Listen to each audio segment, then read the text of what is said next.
শালার বোবার ঘরের বোবা, তুই যদি আমার বাগানে এবার আসিস গাছের সাথে বেঁধে পিঠা বানে।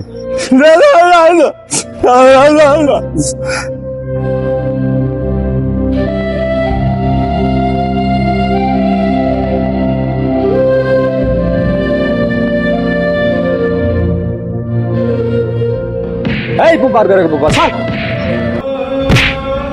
তোকে না না করছি আমাদের কাছে আসবি না, তোর গা দিয়ে গন্ধ বেরোয়। এরে এইভাবে হবে না, এরে গাছের সাথে পিঠ মেরাতে বেঁধে পিটাইতে হবে, তারপরে আমাদের সাথে আর আসবে না। বাহ, সুন্দর কথা কইছিস।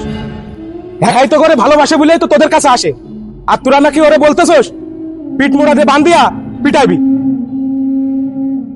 তাহলে তুই তোর কাছে রাখ, এর গা দিয়ে প্রচুর গন্ধ বেরোয়। এই এক শার্ট পারবার পরে ওর গায়ে যে শার্টটা দেখতে পাচ্ছিস, ওর বাপ পরতো ওই শার্টটা, আর ওই ছিঁড়া শার্ট ও পরে ঘুরে বেড়ায়। হ্যাঁ, এই শার্টটা কিনলে কে পরে জানিস? কারণ এ ওর বাপের অনেক ভালোবাসে, আর ওর তো তোদের মতো অত টাকা পয়সা নাই যে রং বেরঙের শার্ট কাপড় পরে ঘুরবে। হে বোবা দেখা, এ অসহায় দেখা তোরা যে এর মনে আঘাত দিয়ে কথা বলিস, এরা কি তোরা মানুষ মনে করিস না? এই যে ওরে মনে আঘাত দিয়ে কথা বলস, তোরা কি জানোস না ও মুখে কথা বলতে না পারলেও ও কানে ঠিকই শোনে।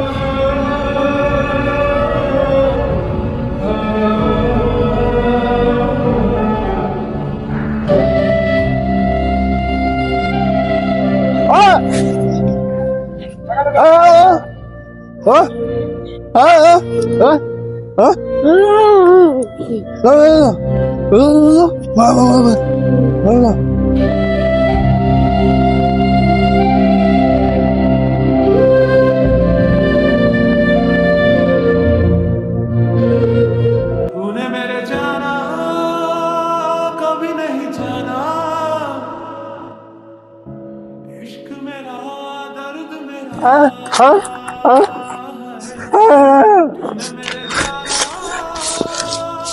আমি একজন বোবা, इश्क मेरा दर्द मेरा, आशिक तेरा। আমি চাইলেও কারোর সাথে কথা বলতে পারি না। সবারই তো মন আছে, আমারও তো মন আছে, তার মানে এই নয় আমি বোবা দেখা আমার মনটাও বোবা।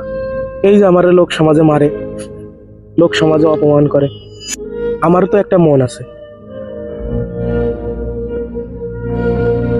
আমি চাইলেও মুখ ফুটে একটা কথা বলতে পারি না। এই যে কিছুক্ষণ আগে এক পোলা গাছে ঢিল দিছে, এই দোষও আমার উপরে এসে পড়ছে। আমি বিনা দোষেও দোষী হয়েছি, কারণ আমি কথা বলতে পারি না।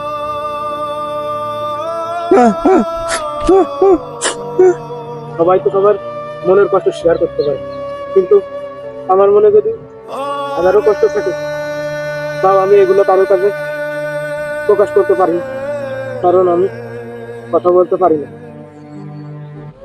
নিজের দুঃখ কষ্ট সব নিজের ভিতরে রেখে দিতে হয়।